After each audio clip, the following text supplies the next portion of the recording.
Today, we dive into the secrets of top-tier independent school leadership with Peter Barron. Learn the mindset shift that sets great heads of school apart. Discover practical strategies for your current challenges and explore the future of school business models. Whether you're an experienced leader or aspiring to be one, this episode is packed with actionable insights. So let's get started. All right, Peter, welcome to the show. I'm so excited to have you here. Oh, thanks. This is going to be a lot of fun. I appreciate it. Yeah. So we met through LinkedIn, and I would love for you just to kind of introduce yourself to our audience. Give us your background in independent schools in the US and kind of your journey through leadership.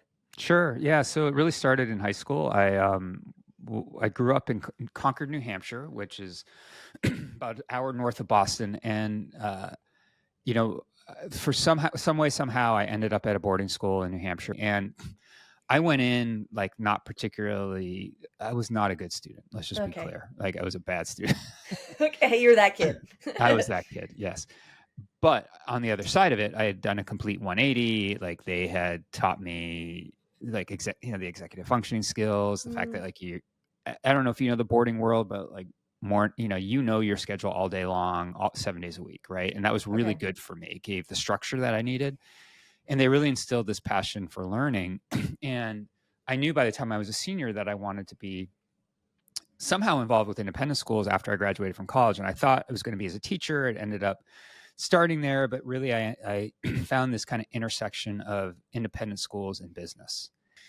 So fast forward, and it was about, I don't remember how long ago it was, but I read this blog post by this management consultant. His name is Ian Simmons. And he had written this blog post about what's the future of the independent school business model. And his conclusion was, well, like, guys, it's broken. And what are you going to do to fix it? I was like, funny enough, actually done some thinking about that very thing. Right. And I don't know, I can't remember when I started, but like really intensified in summer of this past summer. I started talking to heads of school and I said, okay, like this is what Ian was saying. I did all this work on it 4 years or 3 or 4 years prior. What are you feeling? Right. And one head conversation turned into 2, turned into 10, turned into 20. And like fast forward, I think over the last year or however long it's been, I've spoken with over 100 heads at this point. Really cool. Yeah. And what's been fascinating is like 2 clear themes have emerged. One is like in 2019, there were schools that were saying to us, hey, Peter, like people have been saying this model's been broken for 20 years, but like we're still here. Everything's good. Right. Fast forward to 2023, 2024, and nobody is saying that to me anymore. Like they all recognize that this model is stressed across a variety of areas. And universally, I hear over and over and over again that it's really hard right now to hire and retain staff. And to me, that's like the biggest red flag that the independent school model is stressed and needs to be reimagined. So anyway, fast forward to the end. And one of the questions, like as I was talking to heads, I got better at interviewing. I like really worked intentionally to strip out the confirmation bias. Like, hey, Peter, great idea. We love you. Like, you're going to be great, but then I'm never going to buy anything from you. Like, that kind of confirmation bias.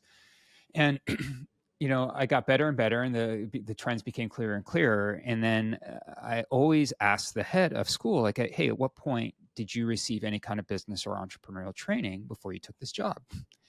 And the vast majority of them said they just didn't. Like, it just was not part of the leadership journey that they were on. And it's just because our system isn't designed to instill that kind of training. And what's fascinating, though, is when they land in that seat, oftentimes they quickly realize that they're running a very complex business. Right.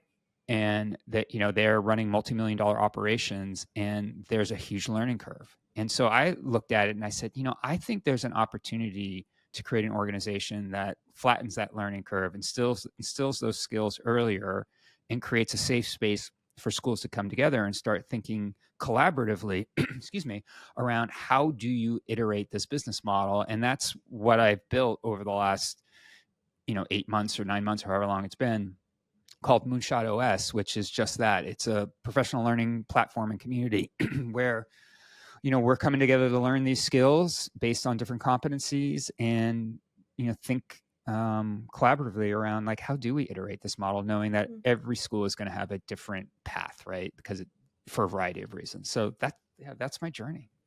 What a cool journey. And I Thanks. love that from our first conversation, you've always been centered on problem solving, of recognizing an area of need and meeting it through your services, which is really cool. Yeah. I want to circle back to a couple things that you said there that stood Sure. out to me. You mentioned first, like the brokenness of the independent school system, but that people aren't talking about it as much anymore, like that staffing and other issues are rising to the surface. What would you say is that underlying brokenness to the system? What are those trends you're seeing? Yeah. I mean, so let me put it this way. So imagine I was going to pitch you on investing in my business, right? One of the things you might say to me is, how are you going to make money? Right? Does that seem logical? Yeah, totally. Yeah, right. And I'd say to you, okay, I'm going to pull up this slide and I'm going to show you a revenue pie. I'm going to make 79% of my revenue through sales. Then I'm going to borrow 5% every year for my 401k. Then I'm going to do a Kickstarter every year for 5%. And then that last 11%, I literally have a room on the other side of that wall that's unused. I'm going to Airbnb it. And that's how I'm going to make money. And so then I turn back to you and I say, Cindy, like, is that a good investment? What do you think? Seems a little dodgy to me, Peter. Yeah, a little dodgy, right? But yet that's effectively the independent school revenue distribution, right? It's 79% fees, so that's tuition, 5% endowment draw, 5% annual fund, 11% other and auxiliary programs. And the challenge, and that's been the model for decades, for a long, long time. The problem is, in a much more competitive marketplace where there are more options available to families and there are fewer kids being born, and there are migration patterns that are deeply impacting certain regions of the country, benefiting others, right? If you go to the South, like they've had this mass influx of folks moving there, which has been good news for the independent schools down there. It puts immense stress on the model. And one of the solutions is like, hey, we need to, create new programs to draw new interest. Or we need to, like, because of coming out of COVID, like we have to be really intentional around SEL. Like kids need more support than they did pre-COVID. Problem is, many of those programs aren't additive to revenue. Yeah. So we're still dealing with the same revenue pie, but we're trying to fund all these initiatives that we don't necessarily have the cash to fund. So what do we typically do is we ask staff like, hey, Cindy, you've been kind of interested in this new entrepreneurship program we have. Would you mind teaching something there or being involved in this capacity? And sometimes, you get a stipend, sometimes you don't, depends on the school and the culture. But what that's done is just keeps layering thing on top of thing on top of thing onto a person's plate, and they just get tired. Done with it. We see that across the world, that these wonderful, amazing, passionate teachers get exploited for those things, and they're not compensated, and they burn out. They burn out. The flip side then is, okay, well, we need to backfill these roles. We have to have somebody come in and take that role. The hiring pools are getting smaller and smaller because folks have different expectations of work. Like millennials and Gen Z, look, if you're not remote or hybrid, like, for a big chunk of candidates, like, it's a non-starter. I'm not going to do it. Right. So these candidate pools are getting smaller and smaller and smaller, and we're losing people, like people that we've had on staff that are leaving, and we have to backfill them. We have fewer options. It just, the problem gets harder and harder, and it all comes back down to this business model not necessarily being constructed for long-term sustainability. And do you find, is that because most heads are coming from an academic position, so they just don't have that kind of business mindset? Look, I think there are a lot of entrepreneurial heads, right? They may not have gotten trained in it, but certainly they have those instincts. I think this is rooted, though, it's more institutional in the sense that we've been running the same model for like 30 years, 40 years. It's really hard to change. That makes sense. Yeah, because things are really entrenched. So the question is, like, what do you do, right? How do you solve it? And the schools that I have seen solve it well are ones that take this initial step, which is to optimize what you got. Optimize your revenue, optimize your expenses, and then build that kind of muscle memory for change around those optimizations of existing programs and costs, so that when you're ready to take bigger swings, a bigger swing for the fence with like maybe like, more kind of dramatic iterations to the business model, you've actually started to create that culture that's accepting of change and that can get you to where you want to be. Mm. But when a school asks me like, where should I start? I was like, well, do a deep audit of what you got and figure out like what makes sense and what doesn't, and what revenue opportunities are you leaving on the table right now. I love that. Might you give us a practical example of what that's looked like in a school of something that they had and they just weren't leveraging it, and then Sure. once they optimized it, transformed? Sure. So a school down in just outside of Annapolis, Maryland, is called Indian Creek School. Booth Kyle is their head of school, and I interviewed Booth about this. And Hmm. when he was hired, and he was hired in 2019. So imagine coming into a school in 2019, and then all of a sudden everything changes, right? Woof. Yeah. So the school had been losing money for a while, and the board had said, "Hey, look, like just don't lose less than $750,000 this year." And Okay. yeah, I mean, look, that would have been an improvement over the year prior, all Right. towards gaining more financial sustainability. And so, what Booth did is he did exactly what I had mentioned before. He just started optimizing what he had. He had two campuses. He consolidated into one. Now that was Smart. already in the plans, but like he got that over the finish line. He Mhm. consolidated bus routes that weren't working any longer. They used to have a all-inclusive food program, and they realized that not every family was using it, so they're paying for this thing that they're paying for. The school is paying for the service that they didn't necessarily need, so they made it a la carte so they could reduce expenses there. um, Booth looked out over these beautiful playing fields that they had at Indian Creek and realized like there's a lot of time and those are vacant. Like, is there a way to generate additional revenue? And so he partnered with a local soccer club, and they pay, I think it's $550,000 a year to rent those Wow. fields. Now that adds more wear and tear on the facilities, right? So there are like additional expenses that you're eventually going to incur, but that kind of optimization work allowed Indian Creek to turn those deficits into surpluses, which meant they could reinvest in the faculty, they could Mm. create more stability, they could see a better financial future. And it started with that kind of optimization process.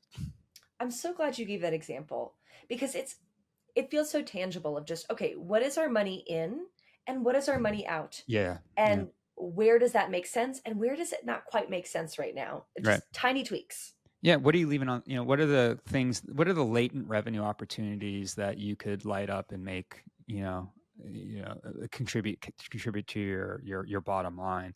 That's There's cool. all sorts of opportunities. And I'm not trying to say that this is easy, because, Yeah. it's not, right? Like, if you were going to sunset a program, well, you're going to upset some people, right? Like, if you're going to have to lay off some people, well, that's going to be dramatic to the community. But, these are the sorts of optimization efforts that schools have to look into in order to really, shore up their positions and give them opportunity to grow, long term. Now, Hmm. there are schools in the U.S., independent schools in the U.S. that are just largely immune from this, right? They have these incredibly healthy endowments that allow them to do things that other schools aren't able to do, and Right. that's a very fortunate position to be in. But not every school is in that position, Hmm. right? And the vast majority are not in that position. So the question is, like, well, how do we differentiate and how do we put ourselves on a trajectory that allows us to get to whatever that big vision we have for our organization is, and like how are we going to work backward from it and get there? And this is where I think these entrepreneurial and business skills become so important, because a lot of the things that they need to do involve like mission critical business decisions. And so that's where I think there's tremendous upside for our industry to grow. Beautiful. It's like you're reading my mind because the next question I had for you is that through your work with heads, through your interviews, you've Yeah. recognized a set of 8 competencies. Yeah. Yeah. So might you speak a little bit about how those were formed, kind of the ahas that were had, and maybe a couple of those competencies? Yeah. I mean, I don't know if I would say that the heads per se, like, so I've got these 8 competencies, and if you had it up on this, if I was shared my screen, you would see like entrepreneurial mindset, strategy and change management, people management, financial acumen, operations. Like a lot of these are like, yeah, that makes sense, right? Like Right. pretty straightforward. What I want to do, and this is, kind of selfishly for myself, is I wanted to be able to give folks a roadmap of different competencies that they can focus on to Mhm. build themselves up as, a more well-rounded leader, especially if you aspire to be ahead. And, when you see these competencies, like I'll just pick one, like entrepreneurial mindset. Okay, great. So the horizon for schools, it's hard to see right now because like like who would have imagined a global pandemic upending us, right? Who knows what the next thing is, right? There's always the next thing. But if you have an entrepreneurial mindset, if you're like agile and able to recognize new opportunities, well, that's going to serve you really well. How are you going to how are you going to build towards that competency? Well, there are a lot of places, right? Like, there's great podcasts, there's tons of books written on this topic. There are great YouTubers. I mean, look, there's so much content, but now you can start to think about like, what are the things underneath it that I should Mm. be achieving? And I developed all these competencies, one to articulate it, b to give back to the independent school community, so that if somebody sees this and be like, oh, like I'm going to build in those areas, that's great. Like that's by design. But c, to also use it as the learning framework for everything I do inside of my community, Moonshot Lab. And so anything I do inside of Moonshot Lab, it's mapped to one or two or maybe even three of those competencies. And that's where, when I said selfishly, like that has really been helpful for me in terms of figuring out how to program to help, members of my community kind of grow individually. I love what you're doing there is modeling a strong curriculum. And I think sometimes when I talk with leaders in independent schools, it's like curriculum is almost a dirty word. It's associated with Hmm. like textbooks and tests. I see. And Hmm. so I think what you've done is said, okay, this is our curriculum as leaders. And a question well asked is more than half answered. If you can look at this list and recognize a weakness of yours or a strength Yep. of yours, it makes it so much easier to form that as an action research plan, as opposed to just like, Right. I want to be a better leader. Right. Right. And there's amazing leadership opportunities inside of our space. Mm, Amazing and from the graduate programs to the associations, they're delivering really good mentorship and kind of learning opportunities to grow that. What I'm trying to do is to really attack that one area that's been missed. And these competencies are a way, like you said, it's like you're going to recognize what you're not good at when you see it, right. right? Yeah. So Well, and for assessment, self-reflection, yeah. getting feedback from your staff, being able to refer to a set of competencies. Again, it's just curricular best practices and applying it to ourselves as leaders. I think it's just very clever. Oh, thanks. Appreciate it. Yeah. And you break them into two kind of major Yeah. categories, leadership and operational excellence. Yeah. So can you talk about a little bit, like, why did you group them in this? Do you find that leaders tend to be strong in one, weak in the other? Like, what's the deal with the categories? Yeah, I just needed a way to be able to think about it and talk about it that made sense, right? Uh-huh. So like as a leader, you're dealing with a lot of these macro issues, right? Like, you know, people manage. I mean, you're dealing with all sorts of things that are um oftentimes like strategic in nature, right? Right. Whereas what I intentionally did with operational excellence is like, okay, these are the things that you need to do to execute your organization really, really well, right? You need to understand advancement in enrollment. You have to you have to have a good financial acumen. You have to be like savvy with data.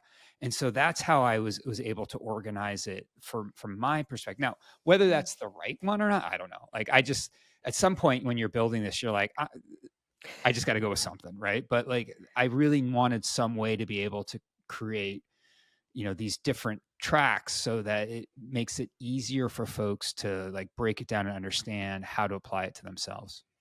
Well, because it's almost like an iceberg if you think about it. Like what teachers see and what families see of a leader is just the tip of it. It's the Mm, transformational leadership, it's the pedagogical, right, it's the right, inspirational. right. But if you don't have that strong base underneath of a budget, an entrepreneurial mindset, really you're just kind of floundering. Yeah, yeah, it's great. I hadn't thought about it from that perspective, but you're right. I mean, there's stuff on the surface that you see, but it goes so much deeper than that. Love it. So, if you were working with a leader, Mm. are there a set of, I don't know, top competencies? Like you have to master these first through the foundational skills, or is it really dependent on the person themselves?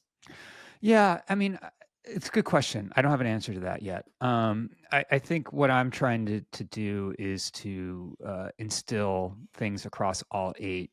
Where they are, though, is like wherever they are in that moment. I want to make any of these eight accessible Mm, so that they can create the right learning path for themselves.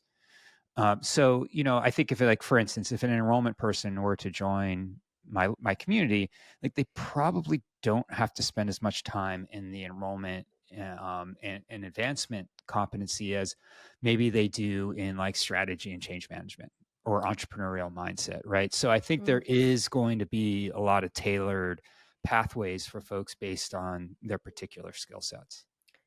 So if I'm a leader, should I be trying to create a more balanced skill set, would you say? Or is there a place for honing in on like on my strengths and really developing those and resting on those? Or is it better for me to be more balanced in all the competencies? Yeah, I think it depends on what your career aspiration is, Okay. right? Like, so if you want to be ahead of school, yeah, you got to learn all eight for sure, because you're Mm, all eight are going to you're going to be you're going to get taxed repeatedly over time if you don't. Because, like I said, if you're ahead of school and you're running a operation that's $30 million in size, like you can only imagine what that's like on a day to day basis. It is extraordinarily complex. mm, So, these competencies are designed to help you A, flatten that learning curve that I talked about early on, but B, just put you in a position to be more successful. Now, if that isn't your aspiration, like if you're an assistant director, and let's just say you're an assistant enrollment director, right? And your goal, like your aspiration is to be a director of enrollment, great. Well, then there's probably a handful here that you really should be thinking of, like people management and development, right? You're going to have to be really good at managing a team, like being good with data and having good financial acumen. Like those are the categories. So there isn't a single answer. It really just comes down to like where do you envision yourself and like what are you trying to build to? that makes sense. Well, and it comes to the culture of learning. And I think so often we develop a system to have a professional growth plan for our teachers and we observe them and we give them feedback. But we don't get that as leaders. It's like this Yeah. obvious big missing piece. So you spoke about like podcasts and reading books, but might you just speak in general to the importance of modeling being the lead learner? Yeah. I look, I think that it's really important for a head of school to say these things are important, Hmm. right? And that I'm going to invest whether the head is able to invest the time that they want. That's like a whole nother conversation, just given the way their schedules are formed every day. But like having somebody say that these things are important sets the precedent that as an organization we value these things, Hmm. and so I think from modeling that, like that's the thing that I have always seen be successful at the administrative level. Like when a head is willing to invest in something, that sets the that sets the like the things in motion so that you can get to whatever the goal or vision or whatever aspiration you have as an organization. So, I think it starts there, and then it always comes down to, I don't know if it's always, but often it comes down to other people in leadership then picking up on that and modeling it to the folks that work underneath them, and starts to cascade from there. Yes. I think like our school culture can almost be a mirror at times that I don't think it's fair to ask our teams to be learning and like we know teachers are exhausted, burned out, Oh have yeah, tons of things. Heads of school are exhausted, burned out, have lots of 100%. things to do. But it's unfair of us to say, okay, well, where's your action plan and what are you learning about this year if Yeah, we can't walk the walk too and share in your newsletter as head.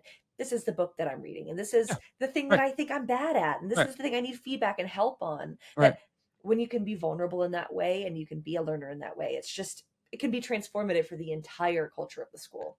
Look, I think at the leadership team level, you should have personal growth goals every Yes. year, right? And that they should be part of your job, and you should be held accountable for them, right? And they may look different for each person, but like it's really important to invest in yourself.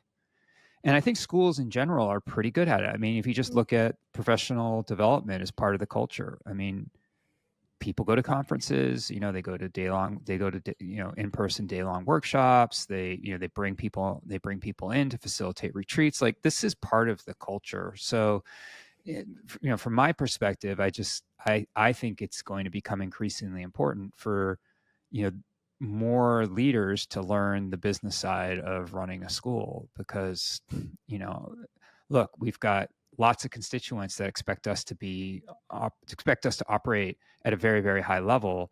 And as things continue to get more competitive, like, we have to be on our game. Like, Yes. it's not going to get easier, and so equipping yourself with these skills, I think, is increasingly important, especially if you want to be ahead of school. Like, I just don't think it's a non-negotiable in my mind. Like, if you want to be ahead of school, you've got to learn this stuff. Well, and I think you need a community, because as head, it's hard. Yeah. It can be harder. It can feel so lonesome, I Oh, would it's so lonely. imagine, Yeah.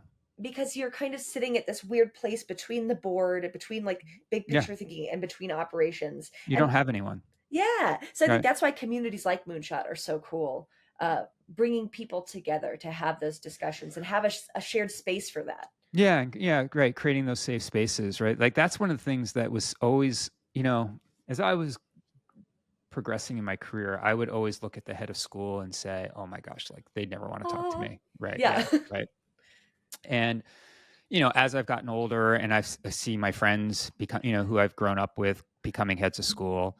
And now that I've talked to so many heads of school, like, they're just people, right? Just And humans. they're just humans. And, the amount of pressure that's on their shoulders is really tough to fathom. Like, especially Ugh. like if you're on a school's leadership team or you're part of the school community, I don't know if you necessarily have like a view into what it's like to sit in that seat. And look, you get to that seat because you're talented, you're committed, like all the reasons, right? You just don't randomly fall in that seat. But it is isolating and it is lonely because, the board's your boss, the staff are your employees. Like, who are you confiding in? Right. Right. So that's part of what I'm trying to do. And as I've been having these conversations, like, just the genuineness of these conversations has really stood out in my mind, because, like, I have no skin in their political game. I just want to learn. Right. So I've been able to really have deep conversations with heads because, in some ways, like, they can just kind of share freely because they don't have to worry about me getting injected into things that I'm just never going to be injected into. Right. Like, they can just be transparent. Right. There's a wall between their daily practice and Yeah. their choice to improve on themselves. They're not going to be evaluated by you. No. They can, they can use me. They can talk to me and, get ideas from me. They can vent. They can, say the things that they're excited about, like, whatever. It doesn't really matter. They can be open in a way that's hard when you've got all these other constituents kind of circling you, and, it's just not very conducive to those kinds of conversations. So we're starting the new school year. Mm. And I'm sure there are many first-time heads of school who are having a little bit of like sweaty palms as it becomes August, Yeah. So I'm curious, if you had advice for a new head, what might that be? Yeah. I mean, I think, first off, if you're a brand new head, I would say, breathe, because it's definitely going to be overwhelming, right? Just anytime you change jobs, it's overwhelming. But if you're going to be effectively the CEO of a complex organization, it becomes really overwhelming. So here's my advice. I would offer two things. One would be, I would do a SWOT analysis of your school. Strengths, weaknesses, opportunities, threats. Correct. Yeah. Okay. I would really dig deep and become, in many ways, like the institutional historian of your school. Get to know it really, really well. So you do the SWOT analysis, right? You're going to talk to people, have conversations. And what the SWOT analysis basically does is, first off, you're not going to tell people you're doing a SWOT analysis per se, but it is going to frame conversations, right? So you're out there talking to constituents. Make sure you're logging all of that in the framework of the SWOT. But then validate it with data. Get to know your institutional data. What does your enrollment data look like? What does your giving data look like? What does your academic data look like? So that you can really begin to determine what are the strengths, what are the weaknesses, what are the opportunities, what are the threats, so that you can figure out what are your competitive advantages in your individual market. And so the other, so do that first. Just to say that back to you, I think what I'm hearing through this is this idea of growing your business hat, putting your business mindset, making it stronger, Yep. and figuring out what in your school is worth preserving, and what data do we have to justify the feelings of our community. If we think this is a strength, what data do we have that really Right. supports that? If we think this is a weakness, what data supports that? Right. So data mindedness and business mindedness, would you say No, I that's a think that's foundation? yeah, I think that's a great way to sum it up, for sure. Especially especially if you're in a competitive market and you're Yeah. trying to figure, like, if your mandate as a new head to come in is to grow your position in the market, then you better pick up the book, right? Like, because this is the roadmap. Like, you're going to have the roadmap to how to do that, Right. but you're also going to have to develop these competencies in order to execute it well. That I think is a really important thing for new heads to kind of wrestle with and figure out what makes the most sense for them. I'm hearing a lot of like listening, watch, more kind of passive at the start, which to me makes total sense. Hmm. What would be your timeline for, so let's say you're recognizing, oh man, this is a big weakness of our school. This has to be changed. Yeah. Do you do it immediately? Do you give yourself 6 months? Like, is there an Yeah. answer to that? I don't think there's a single answer to it. I think it depends on your context, right? Like, if you're in a school that's in crisis, you just got to go. Yeah. Right. You got to go. You got to go. You got to go. But if you're a school that's not, then you may be on a different timeline, and it also comes in focus more too when you think about, like, where are you with your strategy? Like, are you about to embark on a strategic plan? Are you going to kind of do that visioning process to understand where do we want to be in 5 years, 10 years? Hmm. So I think, there are a lot of variables, so it's tough to say, but it is going to be contextualized to the individual. Hmm. I'm going to give I you, can I give Yeah, one more thing? please do. Yeah. Yeah. Yeah. So there's this other great book called Traction. And Yes. So good. do you know Traction? So good. Yeah. It teaches this concept of the entrepreneurial operating system, which I, I know of there's a school down in Atlanta, Mount Vernon School. Love Mount Vernon. Yeah. They run EOS, which is Entrepreneurial Operating System, and So smart. it's just really done amazing things for them. But especially if you're about to embark on strategic planning, what I love about it is it sets this kind of like this framework in which you set your vision. Like, what is your 10-year vision? What's that, like, big audacious goal, your North Star, or whatever it Hmm. is? But then it gets really I don't know. They just have a great way of making these things achievable. You start with, like, what is your 3-year plan, Right. right? Then what is your 1-year plan? And then how are you going to back it out into quarterly goals? And then, making sure that you hold people accountable, responsible for those goals. What I love about it in particular is, and I think this is really important. What I love about it is, after that first year, after you've executed that first year plan, it says, take that 3-year plan, throw it out the window, and rewrite it because market conditions have changed. Cool. And that's something that I think boards and heads could really benefit from, because things change from year to year. Like, you may try stuff as part of your strategic plan and, like, it's not working. Well, like don't keep going down that path if it's not working. Like, give yourself the room to kind of reorient yourself and chart a new course. And Cool. Traction is just a great way in terms of kind of organizing it and creating the internal discipline and structures in order to realize whatever that vision is that's kind of guiding you as your North Star. Gorgeous. So like, plan big, plan far, but also iterate and adapt as necessary. That's like my favorite word in the dictionary is iterate. Yeah. Completely. Yeah. Well, and if you look at the 21st Century Skills World Economic Forum, Mm, those skills of resiliency, adaptability, those are the skills that our learners are going to need in the next few yeah. years. So again, it comes to that concept of, how are we as heads modeling the things that we Yeah. value as a school? And if we Right. show our team we're willing to pivot because this doesn't work anymore, Yeah. then they'll do that in their classrooms so that our learners can do that in the world. So Yeah. I just think that makes perfect sense. Yeah. very Totally. cool. Totally.